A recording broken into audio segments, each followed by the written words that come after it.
गुरुजी से जुड़ने के बाद आपने अपनी लाइफ में क्या-क्या चेंजेस देखे? तो जो हमारी लाइफ गुरुजी से जुड़ने से पहले होती है और जो गुरुजी से कनेक्ट होने के बाद होती है ना, जो गुरुजी से कनेक्ट नहीं हुआ वो इस लाइफ की कल्पना ही नहीं कर सकता। उन्हीं को कहती हूँ, अपनी प्रॉब्लम उन्हीं से शेयर करती हूँ और कहती हूँ कि गुरुजी देखो ये प्रॉब्लम आई है, इससे आपने निकालना है, मैं आपकी हूँ। लोग कहते हैं ना कश्मीर चले जाओ तुम्हें धरती पे जन्नत दिख जाएगी, मैं कहूँगी बड़े मंदिर चले जाओ तुम्हें धरती पे जन्नत दिख जाएगी। मैं कहती हूँ भगवान है, आप उनको माता रानी के रूप में देख रहे हो, मैं गुरुजी के रूप में देख रही हूँ।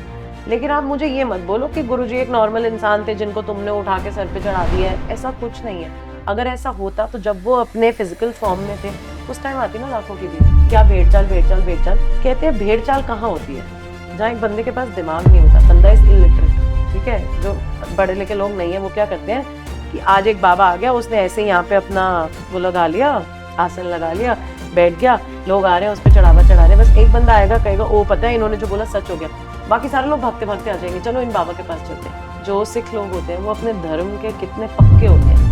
ये जितने भी गुरुजी के फॉलोअर्स हैं, भक्त हैं, वो वीडियोस बनाते हैं कि गुरुजी की फोटो में से, गुरुजी के स्वरूप में से शहद गिर रहा है और इलायची की वर्षा हो रही है, फूल बरस रहे हैं, मतलब बहुत ये भी हुआ है। और शायद इसी की वजह से लोग रोज करते हैं। और मैं तो उनसे लिटरली प्रूफ मांगती थी कि आप मुझे बताओ आप हो, अगर आप हो ना, आप मेरे सपने में आओ। प्रूफ मिला?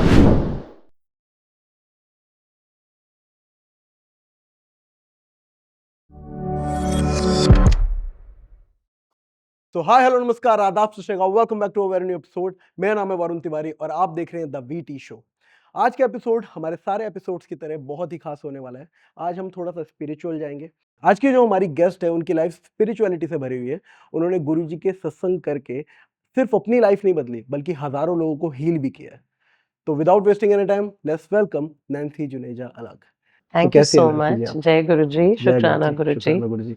मैं बिल्कुल ठीक हूँ, आप कैसे हैं? I am good. Nancy ji अपने बारे में थोड़ा सा हमारे ऑडियंस को बताइए। So hi, I am Nancy Juneja अलग एंड गुरुजी से 2019 से कनेक्टेड हूँ, but I realize this in 2020 and professionally I have been a content writer for 10 years and makeup artist for 7 years and I'm doing Guruji satsangs for past 1.5 year. Okay. तो ये जो journey रही है आपकी गुरुजी से जुड़ने तक, उसके बारे में कुछ बताइए। तो जो हमारी लाइफ गुरुजी से जुड़ने से पहले होती है और जो गुरुजी से कनेक्ट होने के बाद होती है ना, जो गुरुजी से कनेक्ट नहीं हुआ वो इस लाइफ की कल्पना ही नहीं कर सकता। उनको नहीं पता कि गुरुजी से कनेक्ट होने के बाद वाली लाइफ आपकी क्या होती है। अपसाइड डाउन हो जाती है। आप सोच भी नहीं सकते कि जब मैं सोच भी नहीं सकती कि जब मैं गुरुजी से कनेक्ट हुई थी, उससे पहले मैं ऐसी थी, मेरी लाइफ ऐसी थी और इतना चेंज आ गया है। और सिर्फ मुझे नहीं अच्छा लगता, मेरे को जो लोग जानते हैं उनको बहुत अच्छा लगता है। वो कहते हैं we have seen the changes in you and we love this version of you more. मतलब पहले वाली Nancy was very prone to getting anxious, very prone to getting depressed. अब वाली नैन्सी इज़ वेरी केयरफ्री। अब मुझे पता है अगर मेरे साथ कुछ बुरा भी हो रहा है, मुझे लगता है गुरुजी आपने प्लान किया है। इस सिचुएशन से कैसे निकालना है ये भी आपको पता है। तो उनकी रज़ा में कैसे रहना है धीरे-धीरे सीख रही हूँ। ऑब्वियसली मैं बिल्कुल परफेक्ट तो नहीं हूँ कि मैं कहूँ कि मैं दुःख में भी हँस रही होती हूँ, ऐसा नहीं है। लेकिन दुःख में मैं उनको याद कर रही होती हूँ, ऐसा है। उन्हीं को कहती हूँ, अपनी प्रॉब्लम उन्हीं से शेयर करती हूँ और कहती हूँ कि गुरुजी देखो ये प्रॉब्लम आई है, इससे आपने निकालना है, मैं आपकी हूँ। अगर मेरे पापा मुझे परेशान नहीं देख सकते तो आप भी मुझे परेशान नहीं देख सकते। नहीं देख सकते तो सॉल्यूशन आप ही निकालो। ठीक है। तो गुरुजी से जुड़ने के बाद आपने अपनी लाइफ में क्या-क्या चेंजेस देखे? मैंने इतने चेंजेस देखे हैं, सबसे पहले तो मैंने प्रोफेशनली बहुत चेंज देख लिया। तो मैंने आपको बताया कि मैं 2019 में गुरुजी से जुड़ी हूँ। उस टाइम पे आई was a new makeup artist and मेरा स्टूडियो खुलना था, मेकअप स्टूडियो। तो उस टाइम पे ऐसा लगता है कि एक बहुत बड़ी इन्वेस्टमेंट कर रहे हो आप स्टूडियो खोलना, तो मैंने वो स्टूडियो अपने घर पे खोला था। घर का एक रूम को हमने ट्रांसफ़ॉर्म कर दिया इंटू अ स्टूडियो एंड मेरे स्टूडियो खुलने के I guess 6 months is the upper limit, उस 6 महीने में लॉकडाउन लग गया and I was so thankful. अगर मैंने ये स्टूडियो बाहर खोला होता, तो मैं तो रेंट में ही पागल हो जाती, कहाँ से भरती? अभी तो मेरे घर की बिजली, मेरे घर का रूम, सब कुछ मेरा। और जो क्लाइंट्स हैं अभी वो वर्ड ऑफ माउथ से आते थे, जिनको पता है यहाँ स्टूडियो खुल गया। और मैं मतलब ये कोई बहुत बड़ी बात नहीं है कहना, लेकिन ये फैक्ट है कि अगर आप एक बार किसी से मेकअप करा लोगे ना, आपको समझ आ जाता है कि वो कैसा करती हैं। तो टच वुड विद गुरुजी's grace, if anybody is getting makeup done for with me for first time ना, they will come again to me and I'm sure about it because मुझे पता है कि जो मैं उनको बना रही हूँ ना, मैं अपना बेस्ट दे रही हूँ। मेकअप की भी बहुत सारी कैटेगरीज़ होती हैं। मैं हर कैटेगरी में मैं बिल्कुल कभी किसी को जैसे फ़ोटोज़ दिखाते हैं ना सैलून में जाके कि ये इतने वाला है, ये इतने वाला है, उसमें बहुत ह्यूज डिफरेंस दिखाते हैं। मेरे में आपको कोई ह्यूज डिफरेंस नहीं दिखेगा, आपको आउटपुट से लेना-देना है वो अच्छा ही मिलेगा। तो eventually I am very loyal to my work is what I mean to say. And Guruji से जुड़ने के बाद 2019 में मैं जुड़ी हूँ, तो 2020 में रियलाइज़ हुआ कि लॉकडाउन आया, उनकी प्लानिंग थी कि मैं घर पे खोलूँ। सबने बोला बाहर खोल ले, पर उनकी प्लानिंग थी घर पे खोलूँ और उनकी प्लानिंग टच वुड मेरे लिए बिल्कुल ठीक रही। सेकंडली मैंने अपनी जॉब नहीं छोड़ी थी। छोड़ देती तो लॉकडाउन में क्या करती? कोई मेकअप कराने थोड़ी आएगा आपसे लॉकडाउन में, कहाँ ही लोग जा रहे थे। तो एक फिक्स सैलरी आपके अकाउंट में आती है ना, तो आपको बहुत सैटिस्फैक्शन रहती है कि आप वर्क फ्रॉम होम कर रहे हो, लेकिन आपके पास हर महीने का पैसा आ रहा है। लेकिन वो जॉब कभी भी जाएगी, मैंने सपने में भी नहीं सोचा था। मुझे लगता था मैं जिस दिन मर भी रही होंगी ना, उस दिन मेरे हाथ में लैपटॉप होगा और मैं काम कर रही होंगी और मैं मर जाऊँगी। तो मुझे नहीं पता था कि God and Guruji have planned something different for me.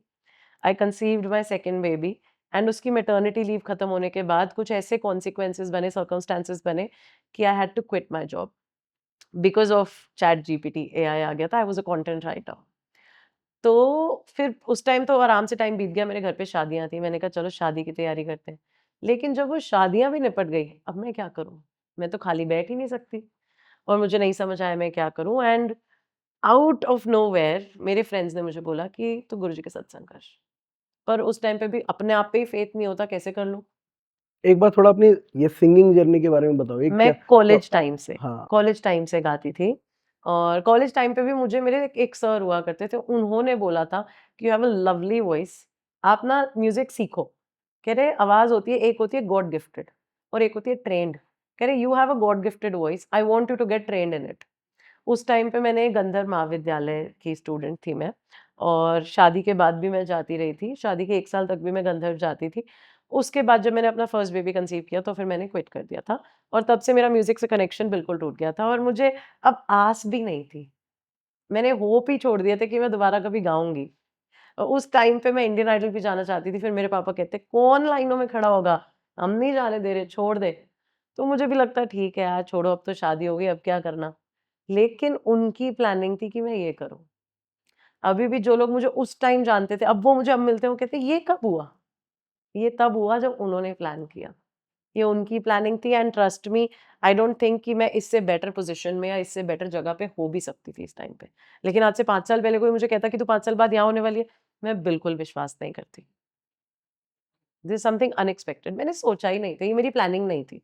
अच्छा जब आपको किसी ने इंट्रोड्यूस करवाया गुरुजी से, ठीक है? किसी ने बताया कि आप वहाँ जाओ, बड़े मंदिर जाओ, तो आपको ऐसा नहीं लगा कि ये जो सब बोल रहे हैं ये ढोंग है या इनकी शायद हो सकता है ये माइंडसेट इनका ऐसा हो चुका है कि ये बस उस भेड़-चाल में चल रहे हैं, कभी आया आपके दिमाग में ऐसा? बिल्कुल आया।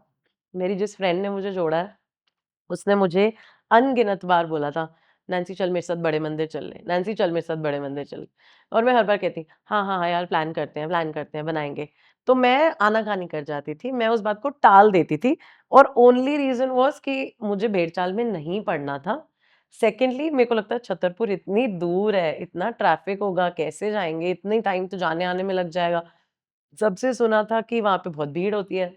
मुझे लगता था मैं इतनी भीड़ में कैसे जाऊँगी? मुझे भीड़ में जाना बिल्कुल भी पसंद नहीं है और कहीं भीड़ होती है तो मैं सच बता रही हूँ मैं वापस आ जाती हूँ। मैं केबीसी में सिलेक्ट हो गई थी। हुँ, उस टाइम पे मैं कॉलेज में थी और के उसके जो अमिताभ बच्चन से ना आपकी एक वीडियो कॉन्फ्रेंसिंग होती है।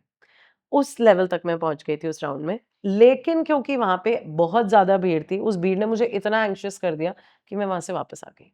फरीदाबाद था ये, मुझे याद है। कब की बात है? ये बात है 2009 प्रोबेबली। मैं कॉलेज में थी। 9 नहीं 10, 10 की बात है ये, मैं कॉलेज में थी उस टाइम पे। तो मुझे भीड़ से इतनी प्रॉब्लम है। तो मैं सोच ही नहीं सकती थी कि मैं कभी इतनी भीड़ में जाऊँगी भी।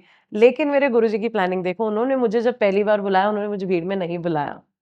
मैं जब गुरुजी से जुड़ी, मेरी उसी फ्रेंड वही फ्रेंड मुझे लेके गई थी और मैंने ही उस टाइम उससे बोला, मैंने कहा, "यार, अब तू मुझे ना गुरुजी के पास लेके चल।" मार्च का मंथ था 2020। हम गुरुजी के मंदिर गए और हमें मंदिर में एंट्री नहीं मिली। क्योंकि उन्होंने कहा आज से मंदिर बंद, लॉकडाउन। और पूरा दिल्ली लॉकडाउन नहीं हुआ था, लेकिन टेम्पल्स लॉकडाउन हो गए थे और गुरुजी का मंदिर उस टाइम पे बंद हो गया था। और मेरे को बहुत बुरा लगा कि मैं पहले तो मैं आना नहीं चाहती थी, अब मैं आना चाही और मैं आई भी और अब आप मुझसे मिले नहीं। तो बहुत बुरा लगा। फिर मैं इवेंचुअली सत्संग ऐसे सुने जिसमें मुझे आंसर मिल गया कि मैं उनके मंदिर तक भी पहुँच गई ना, तो वो भी अपने आप मुझे ब्लेस कर दिया उन्होंने। उसके बाद मैंने अपने घर पे सत्संग कराया और लॉकडाउन में मैं इतनी बार गुरुजी के मंदिर गई हूँ ना, क्योंकि वहाँ पासेस बनते थे। जब पासेस बनते हैं ना तो वहाँ कोई भीड़ होती नहीं है और पास भी हर किसी को नहीं मिलता था। अगर मैं 2-3 बार अप्लाई कर रही तो 1 बार मेरे को मिल जाएगा और इतने खुले दर्शन होते थे, ना मुझे जाने में भीड़ मिलती, ना मुझे आने में भीड़ मिलती। जब भी मन करता पास बनवाया, चली गई। और वो फीलिंग और अब के मंदिर जाने में फीलिंग में ज़मीन आसमान का फ़र्क है। उस टाइम मंदिर एकदम खाली, पीसफुल, ऐसा लगा जन्नत तो यही है। लोग कहते हैं ना कश्मीर चले जाओ तुम्हें धरती पे जन्नत दिख जाएगी। मैं कहूँगी बड़े मंदिर चले जाओ तुम्हें धरती पे जन्नत दिख जाएगी। उस टाइम पे मैं बैक टू बैक जाना और मुझे लगता है जब-जब मैं मंदिर जाती थी ना, मैं मेरा कनेक्शन और ज़्यादा स्ट्रॉन्ग होता गया। मैं फ़र्म होती गई कि ये भेड़-चाल नहीं है। ये गुरुजी ने मेरे लिए ये टाइम चूज़ किया था। अगर मैं इससे पहले जुड़ती उनसे, तो मैं कहती नहीं मम्मी-पापा कहाँ लेके आ गए हो, आप तो किसी के भी पास चले जाते हो। लेकिन अब मैं समझदार हूँ, मैं बड़ी हो गई हूँ, मुझे सारी अक्ल है and I am a literate person. मुझे पता है मैं भेड़-चाल में नहीं पड़ सकती। अगर मैं कुछ देख रही हूँ तभी मैं वहाँ जा रही हूँ। If I am feeling something, मेरे को वो फीलिंग बहुत स्ट्रॉन्ग होती है कि आपको पता चलता है यस गुरुजी आपके आस-पास है। और मैं तो उनसे लिटरली प्रूफ माँगती थी कि आप मुझे बताओ आप हो। अगर आप हो ना, आप मेरे सपने में आओ। प्रूफ मिला? बिल्कुल मिला। मैं रोज़ रात को सोते हुए कहती थी, "मेरे सपने में आ जाना, प्लीज़ मुझे मिल जाना, प्लीज़ मुझे मिल जाना।" बहुत दिन तक मैं सुबह उठती थी, सत्संग सुनती थी, रात को सोती थी, सत्संग सुन के सोती थी। ऑफ़िस का काम कर रही होती थी, कानों में पॉड्स होते थे और मैं सत्संग का सुन रही होती थी और काम कर रही होती थी। एक दिन रात को मेरे को सपने में गुरुजी आ गए और मैं अभी भी मुझे खुद पे विश्वास नहीं होता कि मैं इतनी अच्छी कैसे हो गई कि मैंने गुरुजी से कुछ माँगा नहीं। क्या था सपने में, क्या हुआ था? सपने में एक कुछ बारात जैसा कुछ चल रहा था। गुरुजी व्हाइट चोले में थे और मैंने जैसे ही देखा मेरे साथ में गुरुजी हैं, मैंने कहा गुरुजी आप फाइनली मुझे मिल गए। कह रहे हैं कि हाँ, तो मैंने कहा गुरुजी प्लीज़ आप हमेशा मेरे साथ रहना और हमें कभी भी मुझे छोड़ना मत। तो गुरुजी ने मेरे को बोला कि मेरा हाथ हमेशा तेरे सर पे है, तुझे डरने की ज़रूरत नहीं है। और उसके बाद जब मैं सुबह उठी, मैंने उठते ही पूरी दुनिया को बताया कि मैं गुरुजी से मिल ली। और वो मेरे लिए सपना नहीं था, वो मेरे लिए एक सच था कि मैं गुरुजी से मिली हूँ। तो आपको क्या बोला पहले आपने जब दुनिया को बताया? सबको बताया तो तो मेरी सबने क्या दुनिया का बोला? मतलब है मैंने अपनी मम्मी को बताया, मैंने अपनी मदर इन लॉ को बताया, मैंने अपने हस्बैंड को बताया, कुछ फ्रेंड्स को बताया। तो जो फ्रेंड्स गुरुजी को मानते थे, उनको पता था गुरुजी का सपने में आना इज़ नॉट सपना, इट इज़ ट्रू, ये हुआ है। एंड मदर इन लॉ को बहुत अच्छा लगा because she is also spiritually connected. Guruji से बाद में हुई हैं बट आप किसी भी भगवान से हो ना, तो आप स्पिरिचुअल तो हो। आपको पता है कि आपको भगवान है। ऐसा नहीं लगा कि क्या पता आप ज़्यादा सोच रहे थे उसके बारे में? क्या मुझे बोलते हैं बिल्कुल उसकी ऐसा नहीं लगा। मेरे मेरे सपने में गुरुजी आ जाए, तो वो कॉन्शियस आपके सबकॉन्शियस सबकॉन्शियस ब्रेन माइंड में यस। आपके रहा होगा। अच्छा चलो अगर वो सबकॉन्शियस माइंड भी था, तो मुझे उसी रात सोने से पहले बहुत स्ट्रॉन्ग खुशबू क्यों आई? किस ये तो चीज़ हम की? सत्संग में सुनते थे ना कि गुरुजी के रोज़ेज़ की खुशबू आ जाती है आपको। मुझे उसी रात इतनी स्ट्रॉन्ग खुशबू क्यों आई? मैंने अपने हस्बैंड को भी पूछा, मैंने कहा आप परफ्यूम लगा के आए हो? कह रहे पागल है क्या? सोते हुए कौन परफ्यूम लगाएगा? मैंने कहा इतनी प्यारी खुशबू आ रही है। तो मैंने कहा चलो छोड़ो, कोई बात नहीं मैं सो रही हूँ। अगली सुबह पता चला यार वो खुशबू नहीं थी, वो एक्चुअली में गुरुजी थे। और ऐसे-ऐसे बैक टू बैक उन्होंने इतने प्रूफ दिए हैं ना, मैं आपको बता नहीं सकती। हमें इतनी बुरी-बुरी सिचुएशन से निकाला है, कोविड जैसी सिचुएशन से एक निकाला है। सिचुएशन बताओ मुझे। कोविड टाइम पे हमारा पूरा घर कोविड पॉज़िटिव था और उस टाइम पे मेरे घर पे एक बहुत क्लोज़ वेडिंग थी। पापा सबसे पहले कोविड पॉज़िटिव आए थे और वो ऑक्सीजन पे थे फॉर 3 मंथ्स। नेगेटिव आने के बाद हमने उन्हें हॉस्पिटल में एडमिट किया था। डॉक्टर ने बोल दिया था इन्हें कम से कम 10 डेज़ आईसीयू में रहना पड़ेगा क्योंकि वो वॉशरूम भी बिना ऑक्सीजन के नहीं जा सकते थे। अब पापा डर गए कि तुम मुझे 10 दिन छोड़ दोगे? आईसीयू में तो कोई साथ नहीं जा सकता। हमें तो इतना नेगेटिव आ गया है तो हम उनके साथ रह लेंगे। लेकिन उन्होंने कहा 10 दिन आईसीयू में रहना पड़ेगा। हम लोग बाहर वेटिंग में थे, उस टाइम हॉस्पिटल्स में बहुत मारा-मारी थी। और क्योंकि मेरे जीजू मैक्स हॉस्पिटल में अच्छे लेवल पे एक एचओडी हैं, तो उन्होंने हमारे लिए रूम वगैरह अरेंज कराना था। तो मैं पूरे टाइम हम बाहर खड़े, मैंने पापा को ये कहती थी, "पापा आप डरो मत, कुछ नहीं होता।" कह रहे, "मेरे पास फ़ोन भी नहीं होगा आईसीयू में, मैं पूरे-पूरे दिन करूँगा क्या 10 दिन?" मैंने कहा, "कुछ नहीं होता, गुरुजी बैठे हैं ना, ठीक है, हो जाएगा सब।" उस टाइम तक पापा को भी ये पता चल गया था कि गुरुजी हैं और नैन्सी इतना गुरुजी, गुरुजी करती है, तो सच में उसने बहुत कुछ फ़ील करा है। तो मतलब आप विश्वास भी नहीं करोगे, उस सिचुएशन में उनको एक ऐसा कमरा मिला जिस कमरे में मम्मी उनके साथ एज एन अटेंडेंट रह सकती हैं, लेकिन that room in itself is an ICU. Okay. और मैंने इतना शुक्राना किया ना गुरुजी का, मैंने कहा शुक्राना गुरुजी कि इनको अकेले नहीं रहना, इनके पास इनका फोन भी है, इनके पास आईसीयू वाली सारी इक्विपमेंट्स भी हैं, और मम्मी भी इनके साथ है। तो ये तो बहुत छोटी सी बात है। मेरे हस्बैंड को डॉक्टर ने बोल दिया था इसको हार्ट अटैक आया है, मैंने कहा था आपको दुनिया जहान के टेस्ट करा लो, इसको नहीं आया। और लिटरली उस एक रात में उसका 3 बार हार्ट अटैक के लिए एक ट्रोपाई टेस्ट होता है, वो 3 बार हुआ है, और वो तीनों बार नेगेटिव आया। डॉक्टर ने फिर भी बोला नहीं कुछ गड़बड़ है, कुछ गड़बड़ है। मैंने कोई बात नहीं, आप करा लो, कुछ नहीं होगा। और इवेंचुअली निकला क्या, उसको कोलेस्ट्रॉल का प्रॉब्लम था। तो कहने का मतलब है कोई बहुत बड़ी प्रॉब्लम थी, खुदा पहाड़ निकली जो ये। निकला चूहा। गुरुजी ने उसको इतना छोटा कर दिया। जैसे मैं आपको अभी लेटेस्ट बताती हूँ, मेरा एक सत्संग था पिछले महीने, और वो सत्संग भी मतलब आप समझो मुझे गुरुजी ने दिया था, मैं मजाक नहीं कर रही, समझो उन्होंने खुद आके मुझे बोला नैन्सी तुझे सत्संग करना है। 2 अक्टूबर की बात है, इसी महीने हो गया, लास्ट मंथ। 2 अक्टूबर को मेरा गला पूरी तरह चोक था। मैं 1 अक्टूबर को तो सबसे साइन लैंग्वेज में बात कर रही थी, और 2 को मेरे पास एक फ़ोन आता है कि आप एक सत्संग कर दो, 5 अक्टूबर को है, आपके घर के पास में ही है, पंजाबी बाग में कर दो। मैंने कहा भैया मेरी आवाज़ नहीं निकल रही। कह रहे शिट आपकी आवाज़ को क्या हुआ? मैंने कहा बहुत ख़राब है, आज तो फिर मैं आपसे बात तो कर पा रही हूँ, कल तो मैंने किसी का फ़ोन ही नहीं उठाया, मेरी आवाज़ नहीं निकल रही थी। तो उन्होंने कहा कोई बात नहीं दीदी, आप शाम तक का टाइम लो, आप मेरे को फिर शाम को बताओ, मैं उनको होल्ड पे डाल रहा हूँ। मैंने कहा ठीक है। उन्होंने मुझे शाम को कॉल किया, मेरी आवाज़ निकल रही थी, और उन्होंने मुझे कहा कि दीदी देखो सुबह से शाम में इतना फ़र्क है ना, तो 5 अक्टूबर को भी 3 दिन है और 5 को भी रात का सत्संग है। मैंने कहा देख लो यार बेइज़्ती ना हो जाए। कह रहे नहीं कुछ नहीं होता, आप बस गुरुजी से अरदास लगाओ। मैंने कहा पर मेरा गला, जब मैं बोल ही नहीं पा रही तो गाना तो बहुत दूर की बात है। कह रहे मैं आपको बोल रहा हूँ ना, गुरुजी चाहते हैं आप ये सत्संग करो। मैंने हाँ कर दिया, और वो 3 दिन मुझे पता है मेरा क्या हाल था। मैं दिन-रात बस गरारे करना, गर्म पानी पीना, दवाई लेना, होम्योपैथिक, एलोपैथिक दोनों लेना। मैंने ये बोला, मैंने कहा गुरुजी मैं अपनी तरफ से सब कर रही हूँ। अब इवेंचुअल जो आउटपुट होगा वो आपके ऊपर है कि मैं कैसा गाती हूँ। और इस 3 दिन में मैं रियाज़ भी नहीं कर सकती थी क्योंकि मेरा गला ही नहीं साथ दे रहा था। जिस दिन सत्संग था उस दिन सुबह मेरी टीम आई रियाज़ के लिए, हम प्रैक्टिस करते हैं सुबह। तो 2-3 भजन तक तो सही था। चौथे भजन से उन्होंने कहा दीदी मत गाओ, आपके गला ठीक नहीं हो रहा। मैंने कहा ठीक है, अभी हम यहाँ पे स्टॉप कर देते हैं, सीधा शाम को मिलते हैं। शाम को सत्संग में जो हमारा साउंड चेक चल रहा था, तो जब मैं गा रही थी, मुझे विश्वास नहीं हुआ, मैं अभी भी यही कहती हूँ वो मैंने नहीं गाया। उसकी वीडियोज़ यूट्यूब पे है मेरे चैनल पे, अगर आप वो सुन लोगे, आप विश्वास नहीं करोगे कि उधर मेरी आवाज़ काम नहीं कर रही थी। इनफैक्ट जब मैं सत्संग करके घर आई हूँ और मैंने अपनी वीडियोज़ देखी हैं, अपने घर में सबको दिखाई हैं, उन्होंने मुझे ये बोला है कि नैन्सी ये तूने अभी तक के जो सत्संग किए ना, उससे नेक्स्ट लेवल आवाज़ तेरी इसमें आई है। मैंने कहा क्योंकि ये मैंने नहीं गाया, ये मेरे गुरुजी ने गाया। उसके 10 दिन बाद एक और सत्संग भी था, और मुझे लगा कि चलो अब 10 दिन में तो मैं बिल्कुल ठीक कर लूँगी। बट शायद गुरुजी कुछ और चाहते थे, और मेरे घर पे रेनोवेशन चल गई दिवाली की। अब इस बीच कुछ वुड वर्क हुआ जिससे कुछ पाउडरी फॉर्म में पूरी हवा में फैला। उसने मेरा गला खत्म कर दिया। मेरे को इतनी आवाज़ कि मैं साँस ले रही हूँ उसमें भी मुझे दर्द हो रहा है। हुँ। तो मैंने कहा अब मैं क्या करूँ गुरुजी, 10 दिन थे मेरे पास ठीक करने के लिए गला, और ये सत्संग की तो बुकिंग भी बड़े पहले से हुई थी, वो तो चलो एंड मोमेंट था।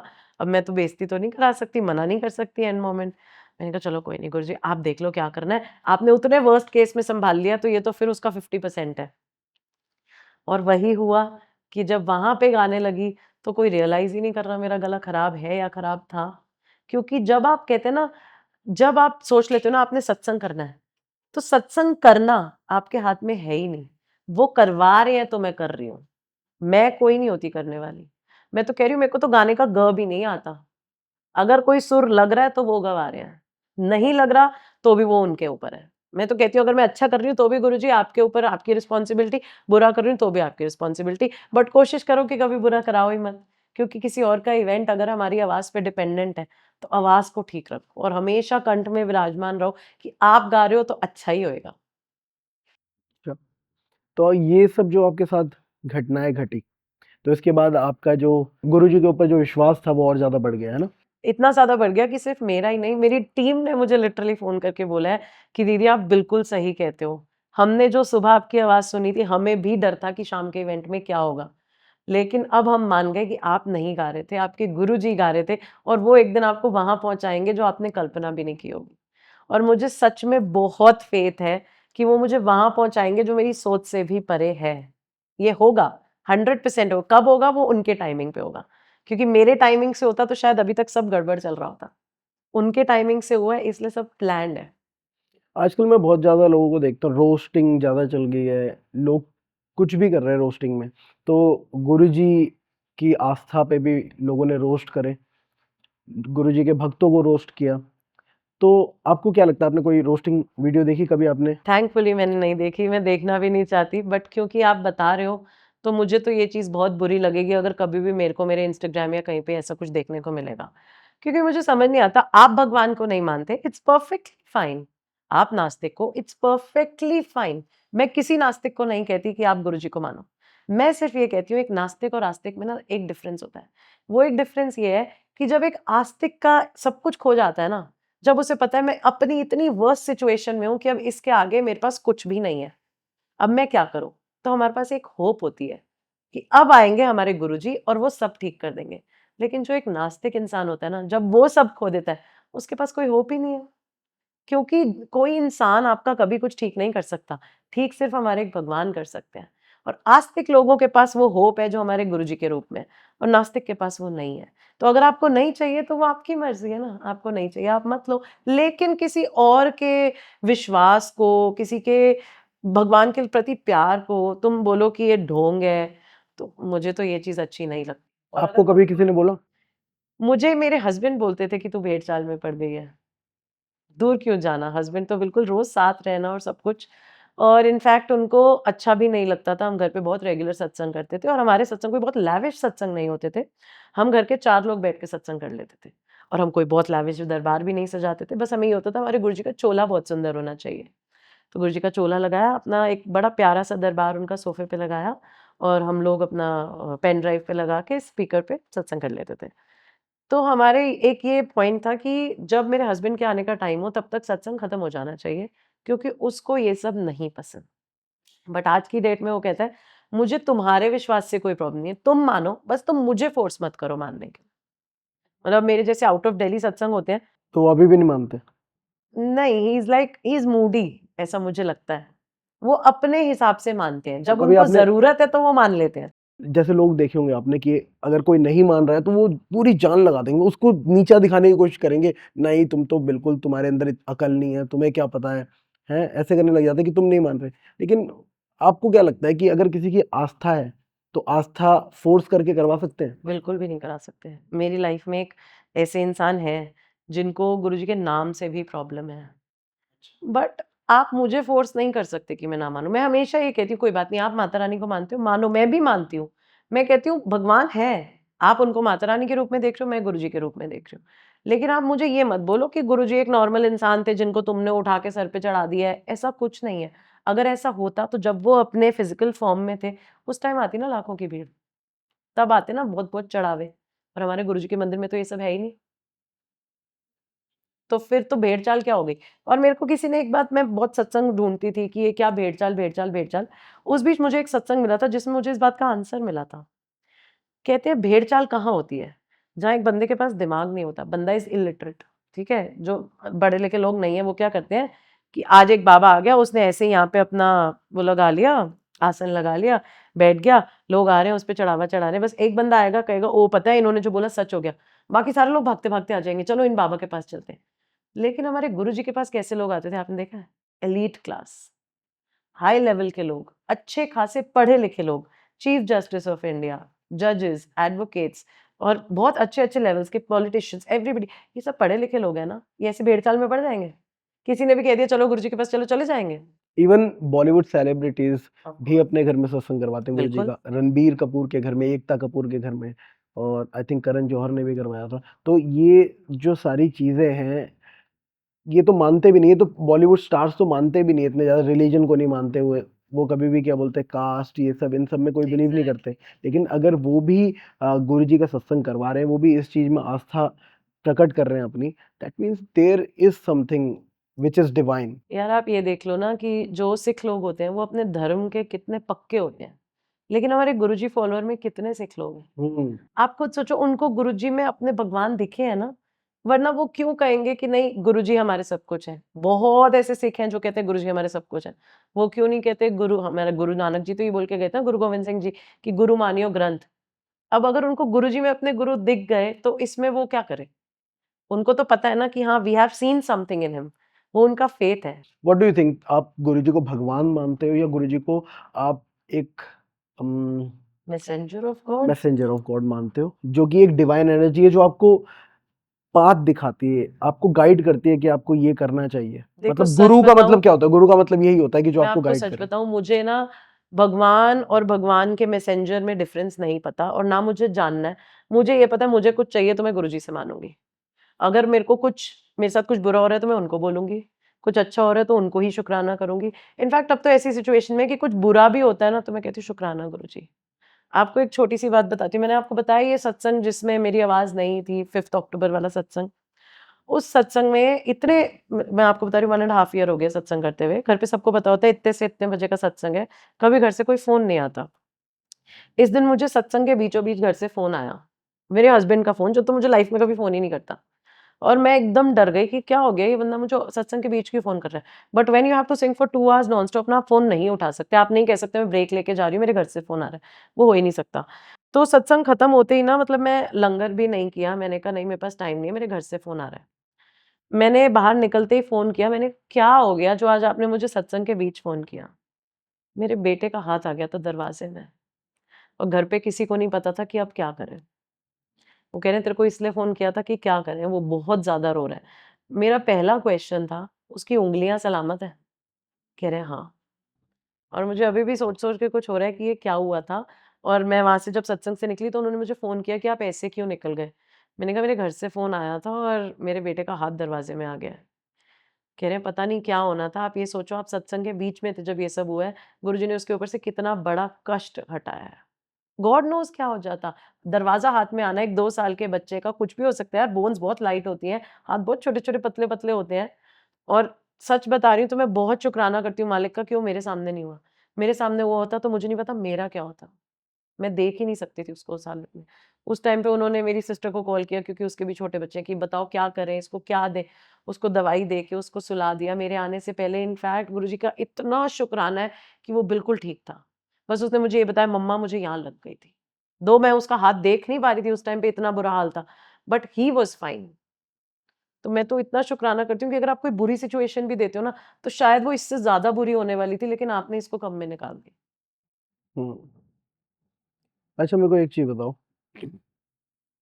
जैसे ये जितने भी गुरुजी के फॉलोअर्स हैं, भक्त हैं, वो वीडियोज़ बनाते हैं कि गुरुजी की फ़ोटो में से, गुरुजी के स्वरूप में से शहद गिर रहा है और इलायची की वर्षा हो रही है, ठीक है? फूल बरस रहे हैं, मतलब बहुत ये सारी भी हुआ है। बहुत-बहुत चीज़ें हैं जो कि मैंने वीडियोज़ देखी है और शायद इसी की वजह से लोग रोस्ट करते हैं। बिल्कुल सही कह रहे हो। अगर ऐसा है, जो कि आप बता रहे हो, मैंने तो सिर्फ़ शहद वर्षा और जल वर्षा, अमृत वर्षा सुनी है। लेकिन जो आप बता रहे हो अगर ये सच है तो येस, लोग आप खुद ही मौका दे रहे हो लोगों को कि वो आपके भगवान का मज़ाक उड़ाएँ। ऐसा नहीं हो सकता। मैंने तो अपने गुरुजी को कहा था कि शहद वर्षा, अमृत वर्षा आप मुझे अपनी आँखों से दिखाओगे ना, तब विश्वास करूँगी वरना मैं विश्वास नहीं करूँगी। बट उन्होंने दिखा दिया। शहद वर्षा नहीं दिखाई, उन्होंने हमें अमृत वर्षा दिखाई थी। मेरे घर की बात है, जैसे ये वॉल है ना, इस पूरी वॉल के ऊपर वाटर ड्रॉपलेट्स हैं और उस वॉल के पीछे कोई पानी का कोई लेना-देना नहीं है। उस वॉल पे भी कोई पानी का लेना नहीं है, वो ड्राइंग रूम की वॉल है। उस पे पूरे जल के छींटे हैं और वो ड्रॉपलेट्स के फॉर्म में नीचे आ रहे हैं। एंड लिटरली मैंने ऐसे करके ऐसे किया और ऑब्वियसली आपको अगर बहुत गंदा पानी होगा तो पता चल जाए, पर गंदा नहीं था, इट वाज़ वेरी नॉर्मल। मैंने कहा, "गुरुजी दिखा दिया आपने।" तो मैंने अपनी आँखों से ये देखा है, इसको मैं मानती हूँ। शहद वर्षा, फूल वर्षा या इलायची वर्षा जो आप बोल रहे हो, इन सबको मैं नहीं मानती। तो प्लीज़ आप अपने भगवान का मज़ाक उड़ाने के लिए किसी को भी रीज़न दो ही मत ना।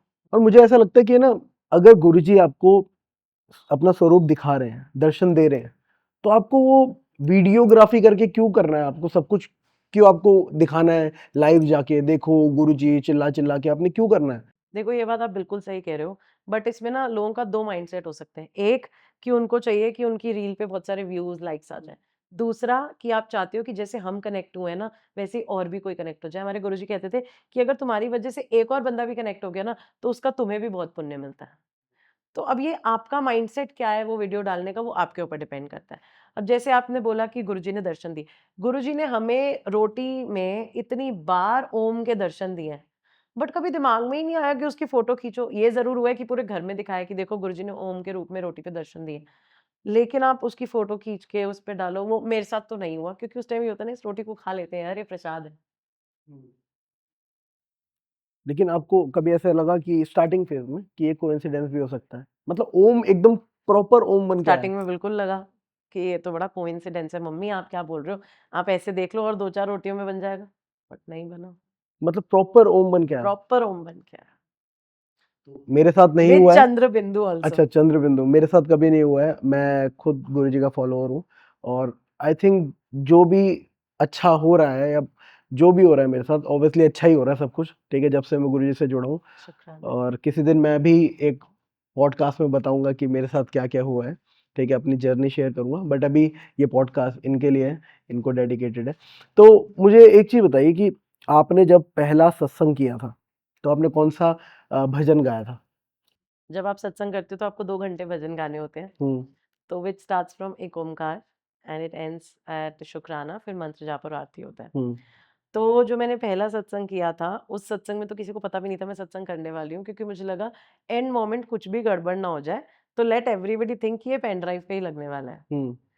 तो मेरा पहला भजन तो ऑब्वियसली एक ओमकार था। एक ओमकार के बाद मैंने गाया था, मेरे सरकार आए हैं, क्योंकि मुझे एक्चुअली वो फीलिंग थी कि गुरुजी मेरे घर आए हैं और घर को अच्छे से सजा दो, और उस दिन हमारा घर अच्छे से सजा था, सब कुछ हुआ था and it was a beautiful feeling. और जब सब लोगों ने मुझे सुना तो सबके लिए बहुत अनएक्सपेक्टेड था। तो जब आपको कुछ अनएक्सपेक्टेड मिलता है ना, तो आपको कई बार बहुत ही अच्छा लगता है, कई बार आपको थोड़ा अटपटा सा लगता है ये क्या हो गया।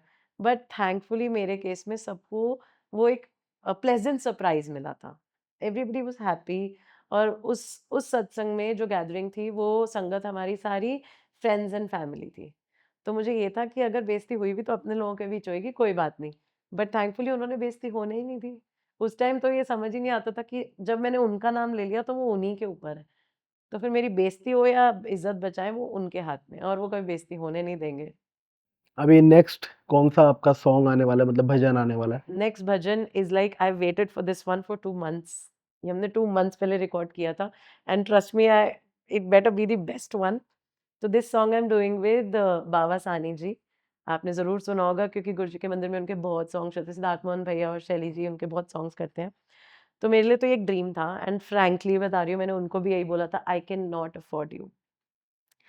तो जब मैंने उनको फाइनल कर दिया ना कि हाँ, मैं उनके साथ कर रही हूँ, 2 सॉन्ग्स कर रही हूँ। उस टाइम पे भी अब ऐसे आपको एक साथ सारे पैसे नहीं देने होते, आप इंस्टॉलमेंट्स में देते हो, क्योंकि आप पहले फाइनल करोगे सॉन्ग, फिर आप रिकॉर्ड करोगे, फिर वो एडिट होगा, सब कुछ होता है ना। तो जब ये सब चल रहा था ना प्रोसीजर, उस टाइम पे मुझे लगा कि गुरुजी मैं इतना अमाउंट कहाँ से लाऊँगी? उस टाइम मुझे किसी ने ना अपना एक सत्संग सुनाया, दो दैट सत्संग इज़ वेरी फनी, कि वो किसी सत्संग पे गए थे और उन्होंने पहले सेवा करनी थी दरबार लगाने की और फिर सत्संग अटेंड करना था। तो जब दरबार लगाना है, डेकोर करना है ना, उस टाइम पे वो लोअर टी-शर्ट में थे और जब सत्संग पे बैठना था तो उनको कुर्ता-पजामा पहनना था। तो वो कुर्ता-पजामा न्यू था। जब वो चेंज करने गए तो देखा कि पजामा नाड़े वाला था। अब उनके पास नाड़ा कहाँ से आए? और अब मैं लोअर टी-शर्ट में तो बैठ नहीं सकते सत्संग में। तो बहुत परेशान हुए और उन्होंने गुरुजी को कहा, "गुरुजी देख लो, आपका सत्संग है, मेरे पास नाड़ा नहीं है, मैं क्या करूँ? अब इसका क्या सॉल्यूशन हो सकता है?" इतने में एक आंटी आती है वहाँ और वो आंटी कहती है, "हे मैं की करा है, की हो गया है मेरे कोलों?" तो उसने कहा, "की होया आंटी?" कह रही, "मेरी तो बड़ी बेइज्जती हो गई है।" कह रहे, "क्यों?" कह रहे, "लोग क्या सोचेंगे, मेरा पर्स गिर गया तो उसमें से नाड़ा निकला है।" ओहो! वो आंटी कह रही है, "मेरी तो बेइज्जती हो गई कि आजकल सब इलास्टिक वाले पहनते हैं, मैं अभी भी नाड़े वाला कपड़े पहनती हूँ।" तो कह रहे हैं, "आंटी ये नाड़ा ना आपको गुरुजी ने मेरे लिए दिया, प्लीज़ मुझे दे दो।" उसने वो नाड़ा पहन के उसने वो सत्संग अटेंड किया लगा के। और उसके उस सत्संग से मुझे ये जवाब मिला कि अगर गुरुजी किसी के एक नाड़े का भी ध्यान रख सकते हैं क्योंकि उसने गुरुजी का सत्संग अटेंड करना है, मैंने तो गुरुजी का गुणगान करना है। वो तो मेरा एक सपना है कि मैं उनके साथ गाना कर रही हूँ, वो गाना नेक्स्ट लेवल जाएगा। तो अब उसके लिए पैसों का अरेंजमेंट कैसे करना है, वो मेरे गुरुजी के ऊपर है। तो इवेंचुअली वो कैसे देंगे हमें पैसा? वो हमें सत्संग देंगे। सत्संग से आप कुछ कमाओगे, कुछ आपकी अपनी सेविंग्स होती हैं, कुछ ऑब्वियसली आपके घर वाले भी हैं। तो इवेंचुअली सब हो गया एंड अब वो हमारा भजन I think mid of November में आ जाएगा with all Guruji's grace, trust me, and I am sure कुछ बहुत ही अच्छा होएगा क्योंकि एक मैंने इसका लाइन बहुत वेट एक किया। लाइन उस भजन की सुना सकते हो? Okay, yes. मेहरा दे मी वरसा दाता, मेहरा दे मी वरसा, रखना सवली निगाह, रखना सवली निगाह, रखना सवली निगाह दाता, मेहरा दे मी वरसा, मेहरा दे मी वरसा दाता, मेहरा दे मी वरसा। शुक्राना है गुरुजी का। तो आपने कभी मतलब ट्राई किया बड़े बड़े मंदिर में हाँ, ट्राई परफॉर्म करने किया का? मैंने, क्या ट्राई हुआ वहाँ किया। पे? पहली बात तो बड़े मंदिर तक पहुँचने के लिए ना आपको कोई जैक चाहिए होती है। मिल गई वो जैक, तो मुझे लगा क्योंकि अब जैक मिल गई है तो अब गुरुजी ने रास्ता बना दिया है, अब सब अपने आप हो जाएगा। मैं गई उस दिन गुरुजी के मंदिर और वो इतना बड़ा कोइंसिडेंस था कि उस दिन मेरी बेटी के स्कूल में कॉम्पिटिशन था, जिसमें मुझे उसके साथ पार्टिसिपेट करना था और उसी दिन मुझे बड़े मंदिर बुलाया था।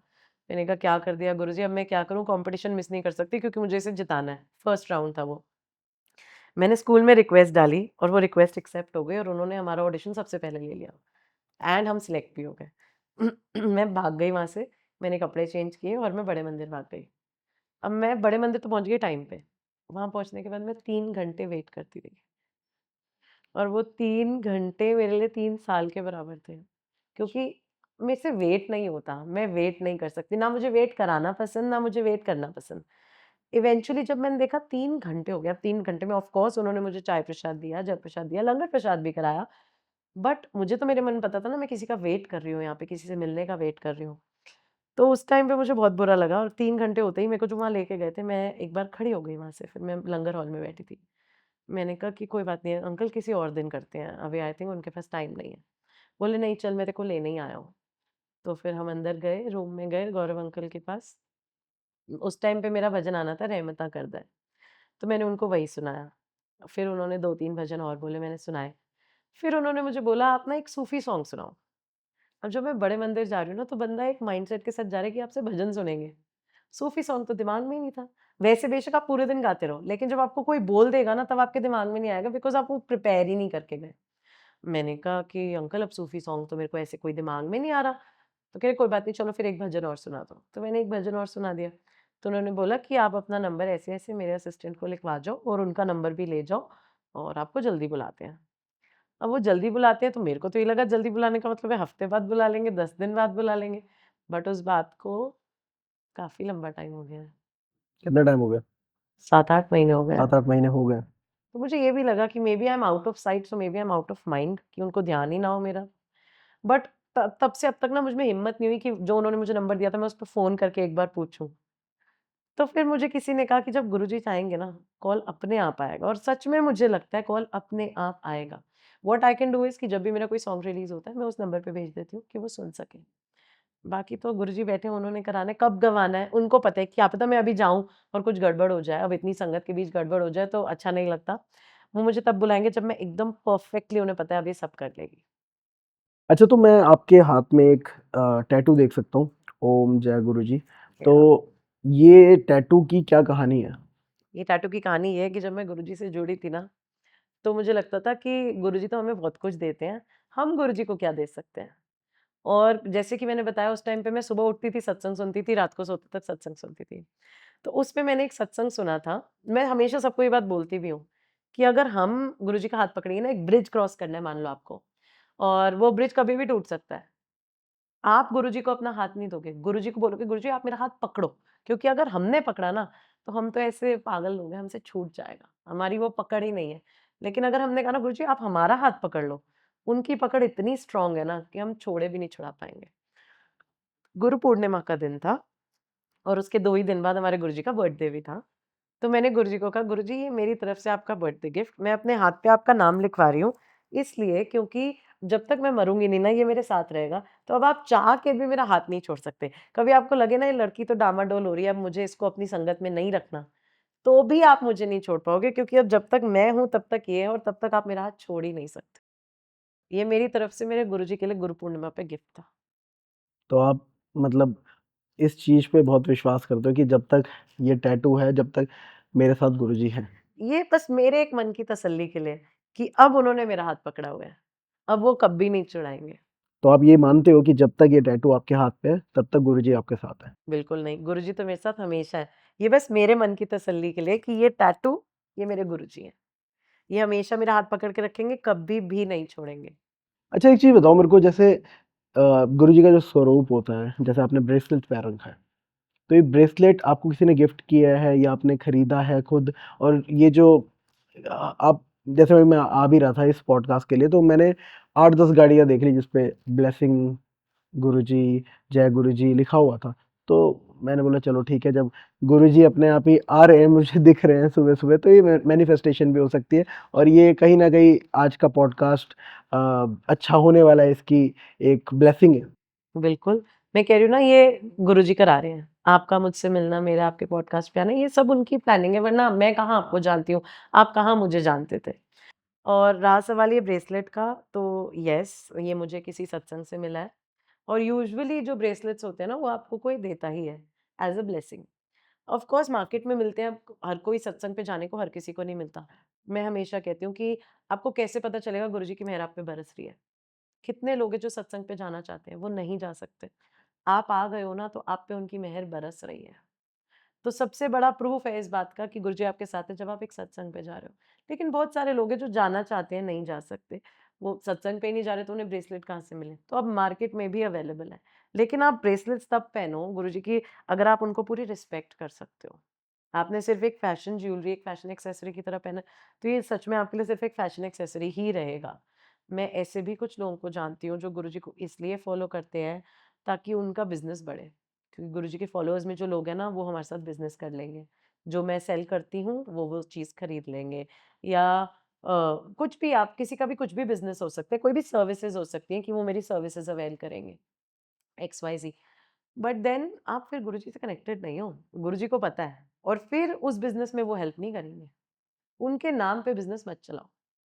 ऑफ कोर्स कोई भी हमारे पास आता है, हम जय गुरुजी करते हैं। लेकिन हम ये नहीं करते कहते कि अगर आप गुरुजी को मानते हो ना, तो प्लीज़ आप हमारी सर्विसेज़ अवेल कर लो। नो, आप अपनी मर्ज़ी से करो और बाकी हमें जो मिल रहा है, जो भी सत्संग मिल रहा है, जो भी मेकअप मिल रहा है, वो हमें गुरुजी भिजवा रहे हैं। जो मेरे किस्मत में लिखा है, वो मुझसे कोई छीन नहीं सकता और जो नहीं लिखा, वो गुरुजी के अलावा कोई दे नहीं सकता। मैं आपको एक बात बताती हूँ, आपको बहुत स्ट्रेंज लगेगा कि मेरे पास एक कॉल आया एक सत्संग के लिए और उन्होंने मुझे बोला कि मुझे सत्संग कराना है और मेरा इतना-इतना बजट है। मैंने कहा, "ठीक है आंटी, हो जाएगा। आप बताओ आपको मेरा नंबर कहाँ से मिला?" क्योंकि आप हमेशा पूछते हो ताकि आपको पता चले कि कहाँ से मेन लोगों को पता चल रहा है। तो उन्होंने मुझे बोला कि, "बेटा, मैं ना आपसे झूठ नहीं बोलूँगी, मुझे आपका number so and so singer से मिला है।" मैंने कहा, "आंटी, वो आपको मेरा नंबर क्यों देगी? आप उससे क्यों नहीं करा रहे?" तो उन्होंने ये बोला कि उस सिंगर ने मुझे बोला कि मैं तो आपके बजट में नहीं कर सकती, लेकिन एक सिंगर है जिसको मैं जानती हूँ जो मुझे लगता है आपके बजट में कर देगी, आप बात कर लो। तो आप नैन्सी से बात कर लो। यहाँ तक कि मेरा नंबर भी उन्होंने ही उन आंटी को दिया। उस टाइम पे मुझे बड़ा अजीब फ़ील हुआ कि ये पॉज़िटिव लूँ या इस ये मेरी प्रोफ़ेशन पे नेगेटिवली इम्पैक्ट कर रहा है कि मैं बहुत किसी के भी बजट में कर देती हूँ या बहुत नॉमिनल करती हूँ। तो मैं जिनके साथ रिकॉर्ड करती हूँ ना, उनको बहुत ज़्यादा एक्सपीरियंस है, like they have 11 million followers on YouTube. तो मैंने उनको कॉल किया क्योंकि वो बहुत सालों से कर रहे हैं। मैंने कहा, सबसे पहले तो तू मुझे ये बता, उसको कैसे पता मैं कितना चार्ज करती हूँ? उसने बोला, इंडस्ट्री बहुत छोटी है। हर किसी को हर किसी का पता होता है। मैंने कहा, अब ये बता, मैं इसको पॉज़िटिवली लूँ कि नेगेटिवली लूँ कि उसने बोला कि मैं तो आपके बजट में नहीं कर सकती, आप इनसे बात कर लो, ये आपके बजट में कर दें। कह रहे, तू 100% इसे पॉज़िटिवली ले। अगर कोई बंदा तुझे क्लाइंट दे रहा है तो टेक इट पॉज़िटिवली, ठीक है? अगर वो नहीं कर सकती, वो नहीं करती होगी भाई 50-60 हज़ार से कम में, ठीक है, फाइन। आप करते हो ना, आप करो। आपको अगर एक सत्संग में मान लो, मिनिमम भी मान लो अगर 50 लोगों की संगत आ रही है, अगर वो 50 लोगों को भी आपका गाना अच्छा लगा है, तो क्या फ़र्क पड़ता है आपने कितना कमाया? आपने वो इज़्ज़त तो कमाई, गुरुजी से उनका वो कनेक्शन तो बना पाए। अच्छा, जैसे कि आप गुरुजी के बर्थडे पे भी सत्संग करते हो, तो कोई कभी ऐसा एक्सपीरियंस हुआ आपको जो थोड़ा-सा अलग था? एक्चुअली गुरुजी के बर्थडे पे कोई मुझसे सत्संग कराएगा ये तो मैंने सोचा ही नहीं था, क्योंकि it's the most special time of the year Guruji संगत के लिए। एंड जैसे कि मैंने बताया, मुझे बहुत ज़्यादा एक्सपीरियंस नहीं था सत्संग करते हुए, तो मुझे ये लगता है मुझसे कौन सत्संग कराएगा। तो मेरे को पहला कॉल आया पानीपत सत्संग के लिए। एंड उस टाइम पे जब मैं रियाज़ करती थी, तो मुझे लगता था ये मैं कैसे गा रही हूँ इतना अच्छा, ये तो मेरी आवाज़ ही नहीं है। वो सब कहते थे, मत बोल नज़र लग जाएगी, मत बोल नज़र लग जाएगी। बट इवेंचुअली वो सत्संग हुआ और बहुत अच्छा हुआ और उसके बाद मेरे पास एक मेरठ का सत्संग था जो गुरुजी के बर्थडे ईव पे था, फिर छतरपुर में एक मंदिर में था जो गुरुजी के बर्थडे के दिन था। अब गुरुजी के बर्थडे के बाद एक ही सत्संग था मेरे पास और वो था 13 जुलाई को देहरादून में। वो सत्संग के लिए भी मतलब मान लो हफ्ता लगा होगा बुकिंग में, कि हफ्ते में उन्होंने कॉल किया, उन्होंने बोला आप बताओ कितना लोगे, क्या बजट होगा, सब कुछ होगा। और फिर ऑब्वियसली बात है कि अगर आपसे कोई सत्संग करा रहा है तो वो और 3-4 सिंगर से भी बात कर रहे हैं। तो जब हफ्ते में उनका कंफर्मेशन आ गया ना, तो सत्संग से 2 दिन 3 दिन पहले मैंने उनसे पूछा कि मैंने कहा अंकल वहाँ पे संगत कितनी होगी? उन्होंने कहा समवेयर अराउंड 2000। मैंने कहा ओके। अब उनके सामने तो मैं क्या बोलती, पर मैं डर गई। 2000 की संगत। मैं हाँ, उससे पानीपत में उससे 300 पहले थे, आपने कितना किया था? पानीपत में 300 थे, मेरठ में 800 थे और 2000 तो एकदम ही नेक्स्ट लेवल हो गया। मतलब डबल हो गया बिल्कुल, 1000 मोर से देन नीचे नीचे डबल। किया आपने, हाँ? हाँ, मैंने कहा ये कैसे होगा? तो मैंने फ़ोन रखा अंकल का और मैं फूट-फूट के रोने लग गई। इस बीच में ही मम्मी का वीडियो कॉल आया, तो मैं बहुत रो रही थी, तो उन्होंने कहा तू क्यों रो रही है? मैंने कहा मुझे बहुत डर लग रहा है। कह रही क्यों? मैंने कहा पता नहीं देहरादून सत्संग कैसा जाएगा? कह रहे तो तुम तो इतने सारे कर लिए, अब क्या डर है? मैंने कहा नहीं मम्मी, एक तो यहाँ पे उन्होंने कहा है उनको ना 50% शबद चाहिए और 50% भजन चाहिए। यूजुअली आपका क्या होता है कि आपकी शुरुआत होती है 2-3 शबद से एंड देन भजन चलते हैं और फिर शुक्राना। मैंने कहा मम्मी इतने सारे, उन्होंने कहा शबद गाने, एंड शबद गाना is not an easy task. It is very, very difficult. कहते हैं ना वो रागीज़ का काम है। मैंने कहा मैं कैसे करूँगी? और ऊपर से उन्होंने कहा 2000 की संगत है मम्मी, मैं क्या करूँ? मम्मी ने कहा कोई बात नहीं, तू रो मत, हम आ जाएँ। मैंने कहा नहीं, नहीं आप आके क्या करोगे? रहने दो। कह रहे नहीं तो तू ठंडी हो जा, कुछ नहीं होता, अपनी टीम को बुला, उनके साथ प्रैक्टिस कर। वो भी नहीं करना तो अपने घर पे एक सत्संग कर, तो उससे तेरी प्रैक्टिस हो जाएगी। मैंने कहा चलो ठीक है, मैं शांत हो गई। मैं अपने कमरे में गई, मेरे कमरे में मेरा बेटा फ़ोन में लगा हुआ था।